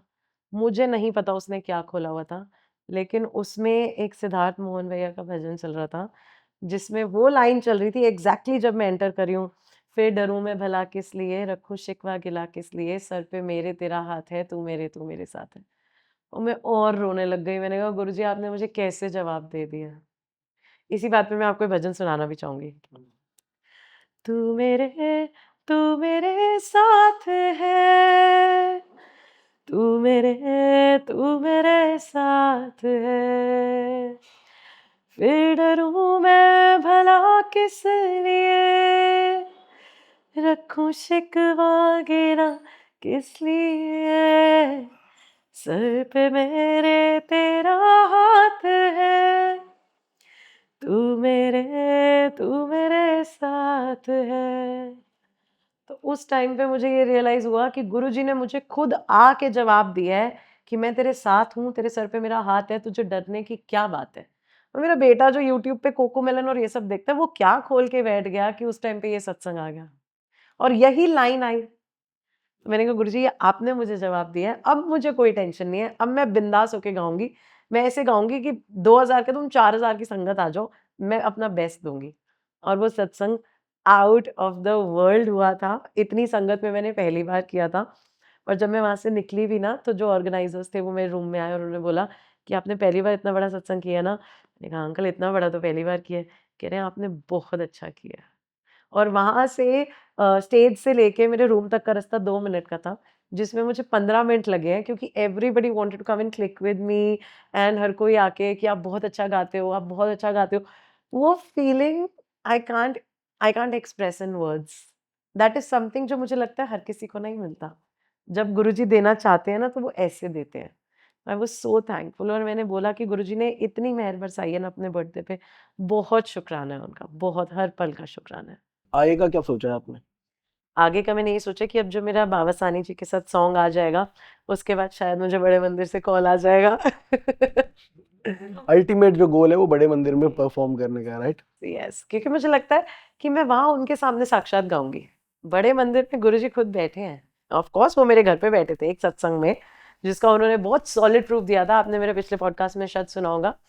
तो ऑफ कोर्स उन्होंने मेरा खुद सुना है भजन, उन्होंने मेरे खुद सुने, लेकिन जब मैं बड़े मंदिर में गाऊँगी तो वो नेक्स्ट लेवल फ़ील होगा। और वो दिन आएगा, बहुत जल्दी आएगा, आई एम श्योर। तो आप हमारी ऑडियंस को या जो भी संगत हमें देख रही हैं, उनको क्या मैसेज देना चाहोगे? मैं ये कहना चाहूँगी कि आप ये मत समझो कि आप भेड़-चाल में पड़ रहे हो। अगर आप गुरुजी से कनेक्टेड हो, तो गुरुजी चाहते थे तो आप उनसे कनेक्ट हो। रहा सवाल गुरुजी को रोस्ट करने का, तो प्लीज़ गुरुजी की जो संगत है, मैं उनसे रिक्वेस्ट करना चाहूँगी कि आप प्लीज़ उनको कोई मौका ही मत दो। अगर मान लो आपने सच में भी शहद वर्षा देखिए, इलायची वर्षा, फूल वर्षा, जो भी देखिए, आप प्लीज अपनी फ्रेंड्स एंड फैमिली के साथ शेयर करो, उसे सोशल मीडिया पे मत लाओ। आप चाहते हो लोगों का फेथ बने, लेकिन हो सकता है वो लोग उसे नेगेटिवली ले रहे हो। तो प्लीज आप अपना फेथ तो बढ़ा ही रहे हो, लेकिन दूसरों का शायद घटा रहे हो ये करके। तो ऐसा मत करो। आप गुरुजी को मानते हो ना, गुरुजी हमेशा कहते हैं मुझसे मांगो नहीं, मुझे मानो। तो गुरुजी को मानो। आपको अगर कोई भी लाइक्स चाहिए, रील्स वायरल करनी है, जो भी करना है, तो आप अपना कर्म करो। आगे क्या कर रहे हो वो गुरुजी पे छोड़ दो ना। ये सब करके क्या होगा? बहुत सारी पोस्ट देखता हूँ मैं, पुत्र तू आज ये कर दे, तू 10 लोगों को शेयर कर दे, ऐसे मेरे पास तेरे भी आते ऊपर ये हो जाएगा। मतलब ये सारी चीजें करके आप कहीं ना जो लोग मानते हैं ना, आप उनकी भी विश्वास। विश्वास से खेल रहे हो, उनके विश्वास से, उनकी आस्था से खेल रहे हो आप, क्योंकि वो शेयर ही करते रह जाते फ्रैंकली मेरे पास जब ऐसे मैसेजेस आते हैं, मैं उनको एज इट इज ब्लॉक कर देती हूँ। उस चैट को ही ब्लॉक करती हूँ कि वो बंदा दोबारा मुझे मैसेज ही ना करे। हैं।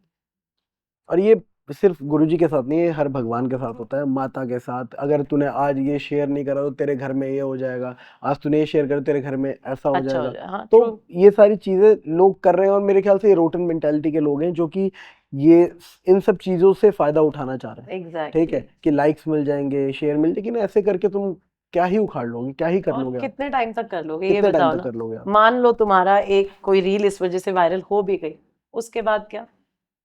मैंने इंटरनेट पे इतना सर्च किया गुरुजी के बारे में, ठीक है, और गुरुजी की वीडियो सर्च करी, बट मुझे इतना ज़्यादा कुछ मिला नहीं, क्योंकि गुरुजी ने कभी भी पब्लिकली आके कोई स्पीच नहीं दी। गुरुजी हमेशा चाहते थे कि आप मुझे मानो, लेकिन कभी भी दूसरों के लिए अंधविश्वास मत फैलाओ या अंधविश्वास में मत आओ। आपको पता है गुरुजी के टाइम पे कोई भी गुरुजी को अपने कैमरा, उस टाइम पे तो ऐसे कैमरास फोन पे हम्म। नहीं होते थे, कोई कैप्चर भी करना चाहता था ना तो नहीं कर पाते। गुरुजी ने सिर्फ रघुराय अंकल हैं, उनको ब्लेस किया था कि तू अपने कैमरा से जब फोटो खींचेगा ना, तो तू मुझे कैप्चर कर पाएगा। एंड ये तो लोगों की आंखों देखी बात है कि वो जब भी गुरुजी को कैप्चर करते थे वो फोटो कभी नहीं आती थी। तो क्यों, अगर वो उस टाइम पे अपनी पब्लिसिटी करना चाहते होते, वहाँ न्यूज़पेपर में आता है ना कि ये हमारे गुरुजी हैं, इन्होंने इतना बड़ा चमत्कार कर दिया, उन्होंने कैंसर क्योर कर दिया, एक बार नहीं 2 बार लाइफ दे दी लोगों को, होता ना ये सब, पर वो ऐसा चाहते ही नहीं थे। अभी हम पागल लोग हैं जो उनके पीछे ये सब कर रहे हैं। जो वो जब वो देखते होंगे ना कि हम लोग ऐसा कर रहे हैं, उनको बहुत बुरा लगता होगा। वो हमेशा कहते थे मेरे नाम पे कभी बिज़नेस मत करना, और मत करो, प्लीज़ मत करो। बड़े मंदिर में सब कुछ फ्री है, मतलब हर किसी को, आप चाहे कितनी बार भी लो, आपको वहाँ पे प्रसाद मिलेगा। ठीक है, आपको वहाँ पर पिक्चर्स क्लिक करना अलाउड नहीं है, अगर आप खींचोगे तो वहाँ पे आपको वहीं पे डिलीट करवा डिलीट देंगे। करवा देंगे। जो वहाँ पे सेवादार है वो आपको देखकर वहीं पे डिलीट करवा देंगे आपके साथ। ये इंसिडेंट मेरे साथ हुआ था जब मैं नया नया जाने लगा था। तो मैं देखता था लोगों को, लोग क्या बोलते हैं, जो शिवलिंग है वहाँ पे बड़ा सा, उसकी फोटो डालते थे, तो मेरे मन में भी शायद कहीं ना कहीं शो ऑफ था वो।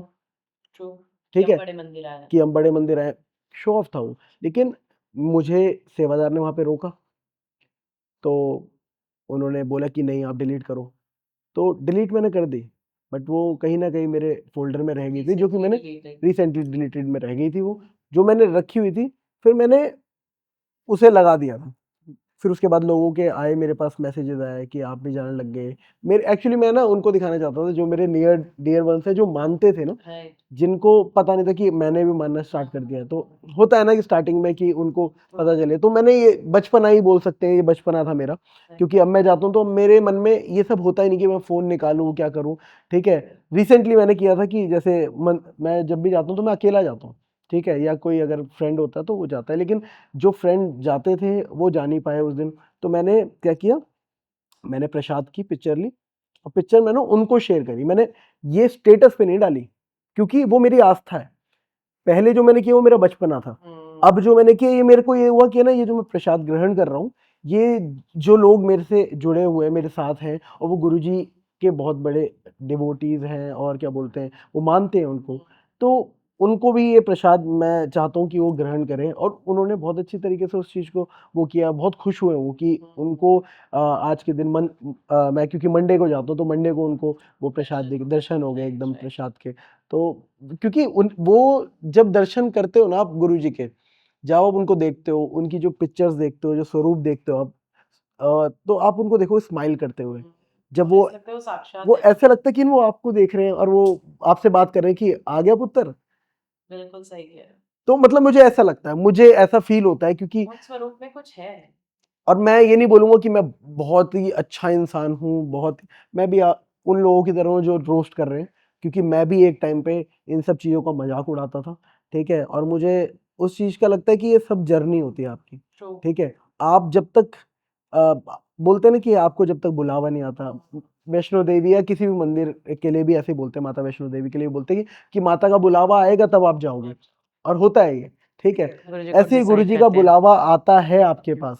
मेरे पास ऐसे बहुत सारे लोग हैं जिन्होंने मुझे बताया, ऊपर से मेरे साथ ऐसा हुआ है कि मेरी फ्रेंड थी जो जाती थी, वो मेरे को हमेशा बोलती थी चलो चलो चलो, बट मैं बोलता था क्या मंदिरों में धक्के खाने भीड़ में जाके, क्योंकि मैं इतना ज़्यादा मैं आस्था वाला इंसान हूँ, मैं भगवान में मानता हूँ, लेकिन मैं ये अंधविश्वास नहीं मानता कि आपको लाइनों में जाके खड़ा होना ही पड़ेगा, वहाँ जाके आपको बिल्कुल 2-2 घंटे 3-3 घंटे की लाइन में खड़े हो दर्शन करने के लिए। दर्शन करने तो आपके अंदर ही है भगवान, हाँ, बिल्कुल भगवान सही तो आपके बात है। अंदर है। लेकिन जब मेरा ऐसा हुआ, थोड़ा-सा लो फेज़ चल रहा था, पता नहीं क्या हुआ मुझे, मेरे अंदर आने लगा कि मेरे को जाना चाहिए, जाना चाहिए। बिल्कुल फिर सही मैं बोल रहे गया, हो। मैं 4 हफ्ते रेगुलर, मैंने गुरुजी से जाते ही बोला, मैंने स्ट्रेट फॉरवर्ड, गुरुजी मैं 4 हफ्ते रेगुलर मंडे को आऊँगा आपके पास, ठीक है? 4 हफ्ते के बाद ना जो मेरी लाइफ़ में चेंजेज़ आए, मैंने खुद देखे हैं। और 4 हफ्ते कुछ भी नहीं कुछ होता। भी नहीं इट्स होता जस्ट 4 1 हफ्ते। मंथ। और मैं ये चीज़ मैं रेगुलर कर सकता हूँ। बस वही होता है ना कि और सारे शेड्यूल टास्क होते हैं अपने काम से, आप क्या बोलते हैं, गुरुजी निकालते हैं आपके लिए कि भाई आप आओ, और वही आपके लिए सारी की सारी सेटिंग सही करते हैं कि भाई ऐसे-ऐसे आपको टाइम मिल जाएगा, डोंट वरी, ठीक है? तुझे आना है तो आ, तेरे को कोई टेंशन नहीं होगी, कोई प्रॉब्लम नहीं होगी। तो ये वाली चीज़। जैसे आपने बोला ना कि आप उस टाइम लो फेज़ में थे, तो ये एक फैक्ट है कि जब भी आप गुरुजी से या किसी भी भगवान से कनेक्ट होते हो ना, आप तब कनेक्ट होते हो जब आप अपने मोस्ट वल्नरेबल फॉर्म में होते हो। जब आप लोएस्ट ऑफ योर लाइफ पे पहुँच जाते हो ना, तब एकदम से एक लाइट आती है और वो होते हैं भगवान। तो गुरुजी उस फॉर्म में हमारे पास आते हैं और उनको पता है अब परफेक्ट टाइम है कि ये बंदा मुझे समझ भी पाएगा, मुझसे कनेक्ट भी हो पाएगा। वरना तो क्या, हम लोग तो लोगों के उसमें पड़े रहते हैं, ये मेरा फ्रेंड है, आज इसने ये कर दिया, आज उसने वो कर दिया। जब आप लोएस्ट पे होते हो तब आप अकेले होते हो। जब आप अकेले होते हो तो आप अपने बारे में सोच सकते हो अब। और तब जब हमारे पास गुरुजी आ जाते हैं तो हमें पता है अब हम इनसे कनेक्टेड हैं। अब हमारी ज़िंदगी की डोर इनके हाथ। और नैन्सी जी, मैं मानता हूँ कि अगर आपको किसी भी डिवाइन एनर्जी के सामने, या डिवाइन एनर्जी से अगर आप कुछ चाहते हो कि वो आपकी लाइफ में चेंजेस करे, तो आपको अपने आप को सरेंडर करना पड़ेगा। अगर आप किसी टीचर के पास, गुरु के पास भी जाते हो, तो आपको उनसे सीखने के लिए सरेंडर करना पड़ता है कि आपकी जो नॉलेज है, आप जो अपने आप को समझ रहे हो कि मैं बहुत इंटेलिजेंट हूँ, ये फैक्ट, वो फैक्ट, आपको वो सब घर पे छोड़ के आने पड़ते हैं कि जो मेरे गुरु बताएँगे, वही सही वो है। ही सही होगा। तभी आप कुछ सीख पाते हो। ऐसे ही अगर आप किसी भगवान के साथ या किसी डिवाइन एनर्जी के सामने, गुरुजी के सामने अगर आप अपने आप को सरेंडर करोगे, तो आई बिलीव कि आपको सब कुछ मिलना स्टार्ट हो जाएगा। क्योंकि जब आप बोलोगे ना कि ये मानोगे कि जो भी मेरे साथ हो रहा है, ये इनकी वजह से। मैं आपको बताऊँ, मैं हमेशा कहती हूँ कि गुरुजी से गुरुजी को ही माँग लो। जब गुरुजी से गुरुजी को ही माँग लोगे तो आपको तो पूरा यूनिवर्स मिल गया। जिसके पास गुरुजी है उसके पास सब है। तो ये मटीरियलिस्टिक चीज़ें तो कुछ मैटर ही नहीं करती। हम लोग तो ये चाहते हैं ना हमारे बच्चे ठीक रहें। तो जब हमने गुरुजी को माँग लिया तो गुरुजी खुद देख लेंगे ना, वो हमारे बच्चे थोड़ी हैं, वो उनके बच्चे हैं। बहुत डीप बात है ये। लेकिन हम लोग क्या मानते हैं? गाड़ी दे दो गुरुजी, घर दे दो, घर दे दो, नया फ़ोन आया है, ये दिलवा दो ये किसी दिलवा दो। तरह। अब मैं ये नहीं बोल रहा ये सब नहीं मिलता, ये भी मिलता है, मिलता है, बिल्कुल ठीक है? गुरुजी को माँग लो, मिल जाएगा। अगर आप सच्चे मन से कुछ भी माँग रहे हो, तो आपके साथ ऐसी चीज़ें होगी कि आप अपने आप ही खरीद लोगे वो सारी चीज़ें, ठीक है? आपको ये नहीं कि आसमान से टपक जाएगा कुछ भी, आपको मेहनत करनी पड़ेगी, ठीक है? This is also kind of manifestation, मैं ठीक है? बता तो रही हूँ, मैंने बाबा साहनी जी के साथ गाना मैनिफेस्ट ही किया था कि मैं करना चाहती हूँ, उतने पैसे कहाँ से आएँगे? बट सब हो गया क्योंकि उन्होंने चाहा, गुरुजी ने चाहा कि मैं करूँ, वो नहीं चाहते तो मैं कुछ नहीं कर सकती थी। मैंने आज से 1 साल पहले बाबा जी से बात करी तो आप थी। मानते हो मैनिफेस्टेशन में? अरे! मैं बिल्कुल व्हाट डू यू मानती थिंक हूँ। Manifestation is? Manifestation is all in your subconscious mind. जो आप सोचते हो वो आपके साथ होता है और मैंने अपने ऊपर ही आज़मा लिया है। मैंने लिटरली सिर्फ बुक पढ़ी सोचने है। से हो जाता है? सोचने से आपको यही मानना है कि ये हो गया है। आप, एक बुक है सीक्रेट का ही एक नेक्स्ट लेवल है, मैजिक। वो बुक पढ़ी थी मैंने स्पेशली इसलिए कि मैं देखती हूँ मैं कैसे मैजिक कर सकती हूँ। तो मैजिक आप ऐसे कर सकते हो कि आप अपने सबकॉन्शियस माइंड को ऐसा प्रिपेयर कर दो कि जो आप बोल रहे हो वही सही है। ठीक है? कॉन्शियस माइंड डिसाइड कर सकता है ये सही है, ये गलत। लेकिन सबकॉन्शियस को जो बोल दिया वो सच। मैंने अगर बोल दिया यार आज तो बहुत ट्रैफिक ना मिल जाए प्लीज़, तो वो ना नहीं सुनेंगे। वो सुनेंगे आज बहुत ट्रैफिक मिल जाए। तो आपको ट्रैफिक मिलेगा। तो आपको बोलना क्या है ऐसे केस में कि आज तो मैं टाइम पे घर पहुँच जाऊँगी। उसी नेगेटिव फ्रेज़ को आपने पॉज़िटिव वे में बोल दिया। बात सेम है, लेकिन उसके वर्ड्स नेगेटिव की जगह पॉज़िटिव हो गए कि आज तो मैं टाइम से घर पहुँच जाऊँगी। मुझे ये नहीं बोलना कि आज मुझे ट्रैफिक नहीं मिलेगा। मुझे बोलना है आज मैं टाइम से घर पहुँच जाऊँगी और वही होगा, मैं टाइम से घर पहुँच जाऊँगी। This is what manifestation is. It's all in your subconscious mind. So मैं इसको थोड़ा-सा एक निचोड़ बताना चाहूँगा कि मैनिफेस्टेशन ये नहीं है कि आप सिर्फ़ बेड पे पड़े हो, बेड पे लेटे हुए हो और आप बोले जाओ कि मेरे पास दुनिया की सारी शोहरत आ जाए, मैं दुनिया का सबसे रिच रिच इंसान इंसान बन बन जाऊँ, जाओ। मेरी हेल्थ बहुत अच्छी हो जाए और सिर्फ़ आप पड़े हो, 12 बजे उठ रहे हो, कॉफ़ी पी रहे हो, कॉफ़ी का मग हाथ में और आप ये सारी मैनिफेस्टेशन कर रहे हो, ऐसा नहीं होता। You have to put in work, ठीक एफर्ट्स, है? यस। अपने एफर्ट्स डालने पड़ेंगे, 100% ऑल इन जाना पड़ेगा आपको उस चीज़ के लिए। जब आप उस अगर आप बोलते हो मैं 1000 करोड़ का आदमी बन जाऊँगा, तो उसके लिए कुछ काम करो, तो आपको 1000 करोड़ का आदमी सच में बनना पड़ेगा अपना कि कर्म आप करना वो जो पड़ेगा। 1000 करोड़ का आदमी कैसे सोचता होगा, क्या काम करता होगा, क्या हैबिट्स होगी उसकी, क्या-क्या नहीं करता होगा। 4 करोड़ वाला दिन के 4 घंटे सोता होगा फिर बस। वो अपने काम में इतना ज़्यादा फ़ोकस्ड होगा, तो आप जब उस तरीके के इंसान बनोगे, तो आपको अपने आप ही चीज़ें मिलने लग ट्रू। जाएगी। Everything will start falling in place. Right, तो ये मैनिफेस्टेशन एक गोल है कि आपने गोल सेट किया, ठीक है? और वो गोल जब आप सेट करते हो, तब आप उस गोल के लिए मेहनत करना ज़रूरी है। ट्रू। एक कहानी सुनाता हूँ मैं आपको, इंटरेस्टिंग कहानी है बेसिकली। क्या है, जैसे एक बार क्या होता है ना, एक ग्राउंड में हुँ। मैच चल रहा होता है, फुटबॉल मैच। और फुटबॉल मैच में क्या है, 2 टीम्स होती हैं। अब दोनों टीम्स खेल रही होती है फुटबॉल। अब 45 मिनट का राउंड है, खेल रही है, खेल रही है, खेल रही है, राउंड खत्म। रेफरी ने बोला कि क्या स्कोर है? रेफरी से पूछा गया, तो रेफरी ने बोला कोई गोल ही नहीं हुआ। तो देखा गया कि क्यों गोल नहीं हो रहा है भाई, ऐसी क्या बात होगी, पूरा राउंड खत्म हो गया है, इधर से उधर घूम रहे हैं, थक भी गए हैं सारे के सारे हाँ। प्लेयर्स। फिर बाद में पता चला कि पूरे ग्राउंड में कोई गोल पोस्ट ही नहीं था। ओह! तो जब गोल पोस्ट नहीं होगा तो आप बॉल लेकर कहाँ मारोगे?